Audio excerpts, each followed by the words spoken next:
ಕರ್ನಾಟಕದಲ್ಲಿ ಶಕ್ತಿ ಯೋಜನೆ, ತೆಲಂಗಾಣದಲ್ಲಿ ಮಹಾಲಕ್ಷ್ಮಿ, ಆಂಧ್ರಪ್ರದೇಶದಲ್ಲಿ ಶ್ರೀ ಶಕ್ತಿ ಹೆಸರಿನಲ್ಲಿ ಮಹಿಳೆಯರು ಫ್ರೀ ಟಿಕೆಟ್ ಅನ್ನ ಪಡೆದು ಪ್ರಯಾಣಿಸ್ತಾ ಇದ್ದಾರೆ.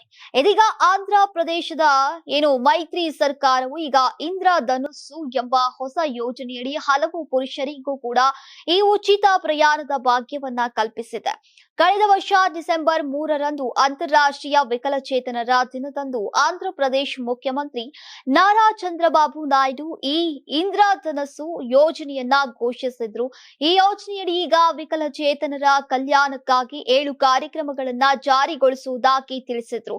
ಇದರಲ್ಲಿ ವಿಕಲಚೇತನರಿಗೆ ಉಚಿತ ಬಸ್ ಪ್ರಯಾಣವೂ ಒಂದಾಗಿದೆ. ಮಹಿಳೆಯರಂತೆ ಇನ್ಮುಂದೆ ವಿಕಲಚೇತನರ ಪುರುಷರಿಗೂ ಕೂಡ ಉಚಿತವಾಗಿ ಪ್ರಯಾಣಿಸಬಹುದು. ಈಗಾಗಲೇ ಶ್ರೀ ಶಕ್ತಿ ಯೋಜನೆಯಡಿಯಲ್ಲಿ ವಿಕಲಚೇತನ ಮಹಿಳೆಯರು ಆರ್ಟಿಸಿ ಬಸ್ಗಳಲ್ಲಿ ಉಚಿತವಾಗಿ ಪ್ರಯಾಣಿಸ್ತಾ ಇದ್ದಾರೆ. ಇದೀಗ ಮೈತ್ರಿ ಸರ್ಕಾರ ಘೋಷಿಸಿರುವಂತಹ ಇಂದ್ರಧನುಸ್ಸು ಯೋಜನೆಯಡಿ ವಿಕಲಚೇತನ ಪುರುಷರು ಕೂಡ ಉಚಿತವಾಗಿ ಪ್ರಯಾಣಿಸಬಹುದು.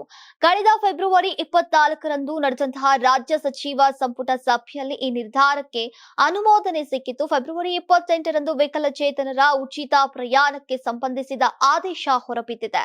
ಇನ್ನು ಎಪಿಎಸ್ಆರ್ಟಿಸಿ ಬಸ್ಗಳಲ್ಲಿ ಈಗ ಉಚಿತ ಪ್ರಯಾಣಕ್ಕೆ 40%ಕ್ಕಿಂತ ಹೆಚ್ಚು ಅಂಗವೈಕಲ್ಯ ಹೊಂದಿರುವವರು ಮಾತ್ರ ಅರ್ಹರು. ಸಣ್ಣ ಪುಟ್ಟ ಅಂಗವೈಕಲ್ಯ ಇರುವವರಿಗೆ ಈ ಯೋಜನೆ ಅನ್ವಯಿಸೋದಿಲ್ಲ. ಇನ್ನು ಸರ್ಕಾರ ನೀಡುವಂತಹ ಸದರಂ ಪ್ರಮಾಣ ಪತ್ರ ಅಥವಾ ಸ್ಮಾರ್ಟ್ ಕಾರ್ಡ್ಗಳ ಆಧಾರದ ಮೇಲೆ ಈಗ ಅಂಗವೈಕಲ್ಯದ ಶೇಕಡಾವಾರು ಪ್ರಮಾಣ ಪತ್ರವನ್ನ ಪ್ರಯಾಣವನ್ನ ಈಗ ಗುರುತಿಸಲಾಗುತ್ತೆ. ಇನ್ನು ಅದರ ಆಧಾರದ ಮೇಲೆ ಈಗ ಕಂಡಕ್ಟರ್ 0 ಟಿಕೆಟ್ ಅನ್ನ ನೀಡ್ತಾರೆ.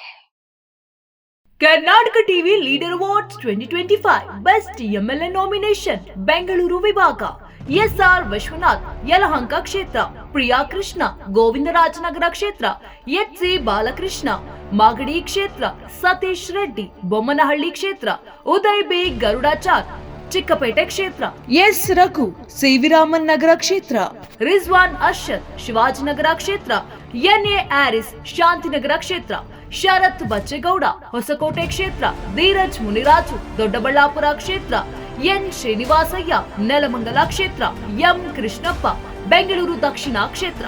ಕರ್ನಾಟಕ ಟಿವಿ ವಾಟ್ಸ್ಆಪ್ ಚಾನೆಲ್ ಮೂಲಕ ವೋಟ್ ಮಾಡಿ ಹಾಗೂ ಇವರಲ್ಲಿ ಬೆಸ್ಟ್ ಎಂಎಲ್ಎ ಯಾರು ಕಮೆಂಟ್ ಮಾಡಿ.